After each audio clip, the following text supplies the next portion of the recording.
Hello दोस्तों, कैसे हैं आप? आई होप आप सभी अच्छे होंगे और अपनी तैयारी को अच्छा कर रहे होंगे। जैसे कि आपको पता है, आज 18 फरवरी थी और 18 फरवरी में हाई स्कूल हिंदी का पेपर हो चुका था और बारी अब इंटरमीडिएट के हिंदी के पेपर की, जो कि 2026 में हो चुका है, संपन्न हो चुका है। जिसका हम संकेतन की बात करें तो 302 है, BL। ठीक है, आज हम इसमें चेक करेंगे बहुविकल्पी प्रश्न खंड का के। ठीक, देखिए आप लोगों ने बताने कैसे किया होगा, परंतु इसका सही आंसर क्या होगा मैं आपको बता देता हूँ। क्वेश्चन नंबर 1 का है, भारतेंदु युगीन लेखक हैं। जो भारतेंदु युग से संबंधित लेखक के बारे में बात करें तो वो है हमारे किशोरी लाल गोस्वामी। कौन है? किशोरी लाल गोस्वामी। ठीक है, क्वेश्चन नंबर 1 का खा की बात करें तो है हमारा हिंदी का पहला पत्र है। हिंदी का पहला कौन सा पत्र था? उदंत मातृदंड। ठीक है, उदंत मातृदंड। क्वेश्चन ऑप्शन नंबर बी इसका सही आंसर है। ठीक है, बात करें क्वेश्चन नंबर 1 की गा की। रामचंद्र शुक्ल लिखित कहानी है। तो रामचंद्र शुक्ल द्वारा लिखित कहानी है 11 वर्ष का समय। कौन सी है? ऑप्शन नंबर डी, 11 वर्ष का समय। ठीक है, अगले क्वेश्चन को हम देखते हैं।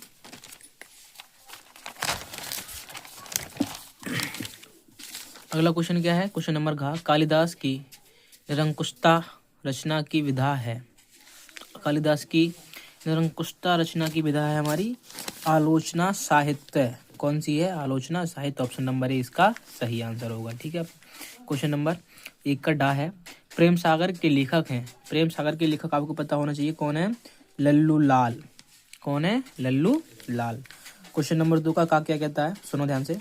निजी भाषा उन्नति अहे सब उन्नति को मूल का कथन है। ये कथन दिया था किसी व्यक्ति ने, इसका नाम था निजी भाषा उन्नति अहो सब उन्नति को मूल। ये कथन किसका है?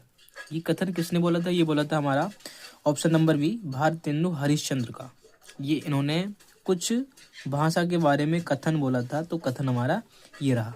ठीक है, अगला है क्वेश्चन नंबर घा, यानी कि क्वेश्चन नंबर 2 का। त्रिपथगा काव्य कृति के रचनाकार हैं। त्रिपथगा काव्य कृति के रचनाकार कौन है? Option number A, Upadhyay Singh Hariaudh. कौन है? उपाध्याय सिंह हरिऔध। क्वेश्चन नंबर 2 का गा, सुमित्रा नंदन पंत की रचना है। बताओ कौन सी रचना है? अगर आपने सुमित्रा नंदन पंत का जीवन परिचय पढ़ा है तो उनकी सभी कृतियां पढ़ी हैं, तो बताओ इसमें कौन सा होगा? तो ऑप्शन नंबर बी, अनामिका।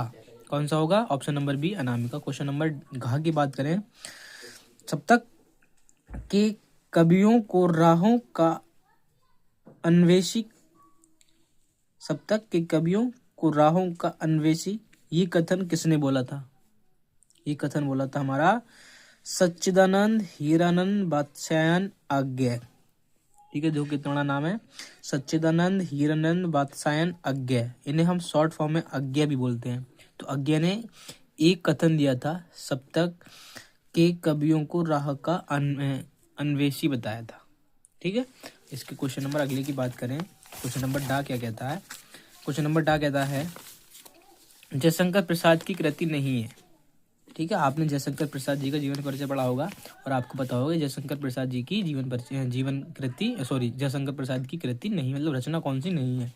तो झरना भी है, आंसू भी है, स्कंदगुप्त भी है। ठीक है नहीं तो कौन सी? झनकार। कौन सी नहीं है? झनकार। ठीक है, आगे की बात करें तो देखो हमें आगे को आपने के चैप्टर से 6 नंबर यानी 10 नंबर का बताओ गद्यांश पर आधारित प्रश्न देखने को मिल सकते हैं। बताओ वही प्रश्न जो कि हमें इसमें से छाट कर लिखने, इसकी व्याख्या करने। बताओ टोटल पेपर मतलब ऐसा सरल पेपर आया था, बहुत ही सिंपल पेपर था।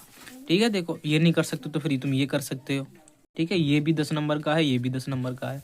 मतलब आप पर ये क्वेश्चन अगर हार्ड लग रहा है तो यहाँ से भी कर सकते हैं। बताओ सरकार आपके लिए कितना कर रही है, फिर भी आप कॉपियों में खाली छुड़का रह जाते हैं। सही है, तो आई होप आप सभी ने ये क्वेश्चन में मिला लिए होंगे और आपने अपना पेपर अच्छे से किया होगा। जब पेपर अच्छे से किया है तो आई होप आप सभी के नंबर भी अच्छे आएंगे। तो मिलते हैं अपनी नई वीडियो में, जो कि आपका अगला पेपर होगा। तब तक के लिए थैंक यू, टेक केयर। और ऐसे ही आने वाले समय में हम आपके लिए आपके पेपर से संबंधित या आपके क्वेश्चन पेपर से संबंधित जो भी वीडियो बनेंगी हम उसे बनाते रहेंगे। आप अपने इसी प्रकार से आंसर को चेक कर सकते हैं। मिलते हैं आपके नए पेपर में और नए वीडियो के साथ। जब तक के टेक केयर, अपनी तैयारी को अच्छे करते रहिए। आने वाला पेपर इससे भी अच्छा हो, ऐसे ही आशा करते रहिए। ठीक है, मिलते हैं अगले पेपर में।